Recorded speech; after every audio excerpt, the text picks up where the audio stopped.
What's up, Woodworking Nation? Welcome to Armor of God Woodworks, and welcome into our little storage area coming in our front door. There's a lot of videos on YouTube about shop safety and how to build stuff and how to do this and how to do that with wood, and how the shops are set up. And so I want you to know that all those things are very important. The way you set your shop up is crucial to the way that your material comes in and the way that it goes out whenever you're finished with it. So we were having a situation up here at Armor of God Woodworks where we were running out of room to store our lumber. That's not a good thing. That kind of, it was kind of getting where it was kind of inhibiting us a little bit, where we weren't able to keep as much material in here as we needed to, and we were having to receive deliveries a lot more, which meant we have to be here when the delivery comes, and a lot of times we're out of the shop, so we need enough material to kind of carry us through at least a few weeks, if not a whole month. So we thought about what we could do to make more room for our material coming in.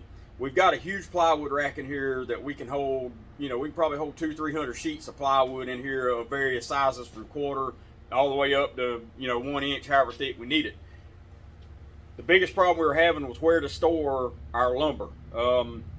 So we've got a set of racks inside the shop right behind our miter saw, and they hang on the wall. They're made by Bora. Super nice set of racks. They hold a pile of material, and they hold a lot of weight.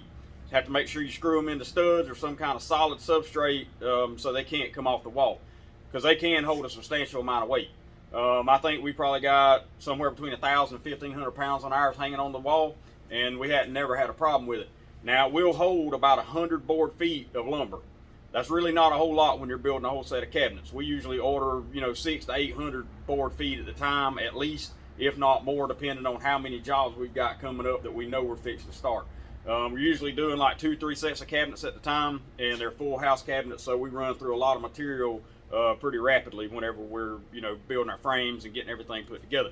So anyways, we got to thinking about what our lumber storage would be like and how we could utilize more space.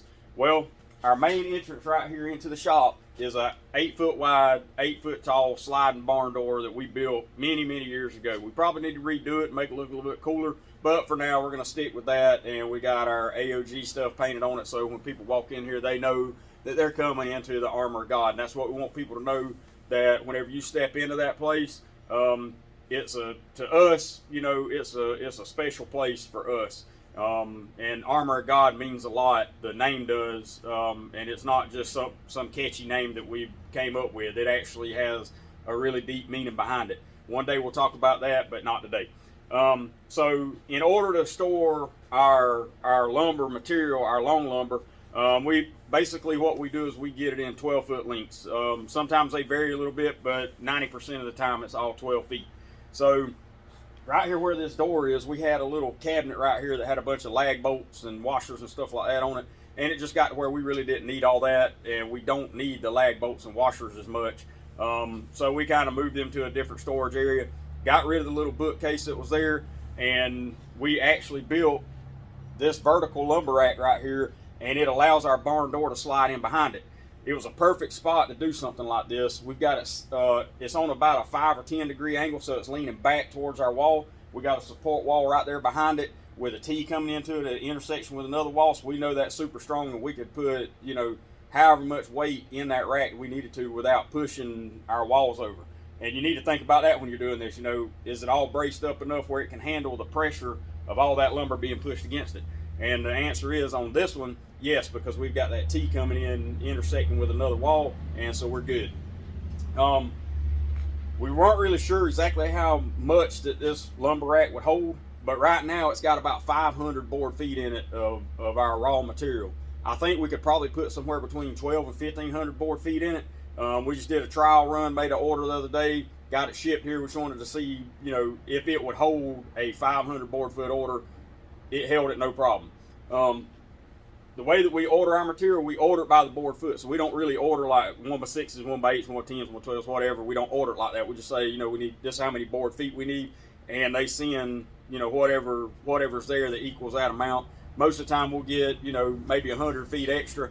It just depends on how they all stack it. And, if they send you extra, it doesn't really matter. You're still going to pay for it, but you're also going to use it for the next job. So you kind of killing 2 birds with 1 stone. So what we did was we went to our local hardware store and we bought some 10-foot pre-cut 2x4s, all spruce, and we made like some little truss jacks for it, and we built a platform that was 16 inches deep, and it's on a 10-degree angle. And we built all the vertical parts of it. We just built it all square, toe-nailed it in with 3-inch screws, and we've got a purlin at the bottom, middle, and top, and it holds it all nice and sturdy, and you don't have to worry about it bowing and cupping and, you know, just destroying itself. So you may want to make sure that you fasten it real well with some 3-inch screws and just toe-nail it all together. Toe-nails are the strongest thing you can do, and it'll kind of hide all your fasteners where, you know, you want it to look pretty when people walk in here and they're like, you know, they see your lumber rack and they think, man, if you can build a lumber rack like that, then you could probably build a set of cabinets. You know, you want everything that people see that you've built, that it is built to the hilt, and it looks good, and it's not some raggedy junk that you just pulled out of the trash pile because it was some extra lumber laying around. You want to go get new stuff and make it look good in here, because your presentation, especially when people walk in our front door right here, the first thing they see is our lumber rack and our lumber storage, and we want to make sure that looks really nice, so that they know that we take pride in everything we do. Doesn't matter what we're building or why we're building it, we take pride in what we're doing, and we want it to look nice. So the way we set this up was we started over here on our left end, and we've got a 6-inch slot, and then we've got 2 8-inch slots, 2 12-inch slots, and a 16-inch slot. The widest boards we usually receive are 15 and a half inches, so we know that our 16-inch slot is going to hold it. If we get anything bigger than that, it goes on the wall in there, and that's rare that we get anything over 16 inches. So with that 16-inch hole, you know, there might be 4 or 5 boards in there. There's, you know, we really don't get a whole lot that's wide, that is that wide, but if it's over 12, it can slide into that spot, and we can use it for top balances and stuff like that. And we try to hang on to those bigger pieces for later on. We don't rip the biggest ones up into the smallest pieces, because we might need a big 12 or 14-inch piece on the top of a piece of furniture, armoire, entertainment center, whatever that you're doing. So spacing these out where you got a 6-inch one, we get a lot of 4-inch material and 4 to 6 inch, but we only got 1 slot for it, because if I get too much of that, I know I can put it in there in that rack, and you know, that weight of that isn't really going to affect what I got going on in there. Most of that stuff gets ripped down into 2-inch wide side for our side stiles and stuff like that. So, you know, it works out pretty good that we take it right on into the shop. Now we do have 2 of the 8-inch ones. We get a lot of, you know, like 7 to 8-inch material, and so we want to make sure we got 2 slots for that, and we get a lot of 10 to 12-inch material. So we'll make sure we got 2 slots for that, and then of course the 16. So when you're looking at lumber storage and you're trying to figure out what's the best thing for you, this may not work for you. This may not work in your shop. We just happen to have that extra space. We need to do something with it, and it's going right into our room. We come right in the door right here in front of me, and we take it right here to this lumber rack and stand it up. It's easy for our drivers. It's easy for us, and whenever we're loading and unloading, we can do it in a pretty good hurry. And you don't want to hold your truck drivers up, because some truck drivers, they charge you by the time that they're there. We get a standard delivery charge on ours, so you know, it's not, if they're here for 2 hours, it doesn't really matter, but we don't want to hold them up because we know they need to get home to their families also. So that's the lumber rack. If you want to know the exact dimensions of it, you can put a comment down below and let me know, and I'll give you the exact dimensions of how of everything on it. And I can make a little plan for it, and I can screenshot it and send it to you or whatever. But yeah, I mean, if you're looking for a good storage rack, it's 6 feet wide, and so you know, we got a 3/4 inch bottom on it, tilted on an angle, and everything just kind of lays back on that wall. So it works really good for us. But if you do want to know how to build it and you want the plans for it, I can make a little sketch for you, put it, and just let me know in the comments below and I'll get it to you. Also wanted you to check out our new hats. We just got these in. They've got our AOG logo right there, Ephesians 6:13, and we swapped out the Punisher skull for the Spartan helmet. We do have some of them that say Bellator right up underneath. If you don't know, Bellator is Latin for warrior. We put that on there because we want everybody to know that we are warriors for Christ. And we want you to be a warrior for Christ also. We wouldn't be doing what we're doing right now, and we wouldn't be here if it wasn't for the things that God has done in our lives. You know, he took me from, you know, I wasn't really like the worst of the worst, but I wasn't really a good person either. and God completely grabbed hold of me, molded me, and changed me into a much kinder person and a much more loving person. And when Christ takes over your life and you let God work in your life, it makes you feel so much better. You got so much relief. You know that nothing in this world can affect you as much as Jesus Christ can affect you. And I can tell you that from personal experience. Manly men need to know that it's okay to love Jesus Christ. I'm not the biggest guy in the world. I'm about 5'10", weigh about 225 pounds. I'm all right, but we're manly men. We take care of our families, we take care of our jobs, and we take care of our friends, and we want to take care of you too. It's okay to love Jesus Christ. It's okay to be a manly man and know how to love correctly.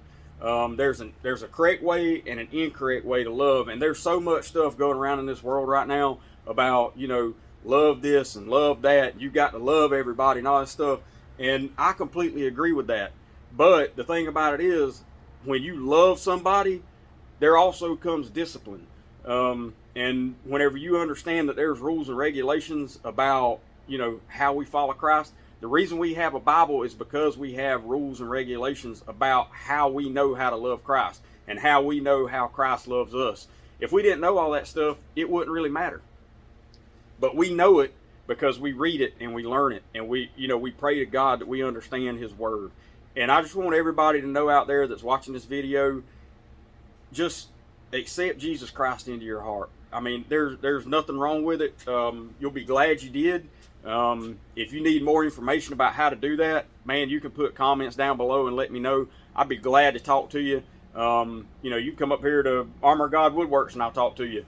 And I'll tell you the story about how Armor God Woodworks got started and what we stand for and what we expect out of our work. And we're working for God. We're not working for human beings. We're working to satisfy God, because God gave us this talent and we know what we're supposed to do with it. And as long as we're satisfying God, we know that everybody else will be satisfied too. So that's my little talk about Jesus today. And I want everybody to accept Jesus Christ and understand what it means to be a Christian. So comment below, let me know what you think. Like Armor God Woodworks, subscribe to the channel, hit that little bell so you can get the notifications whenever we put a new video on. And I'll check y'all later, man. Y'all have a blessed day and hang in there.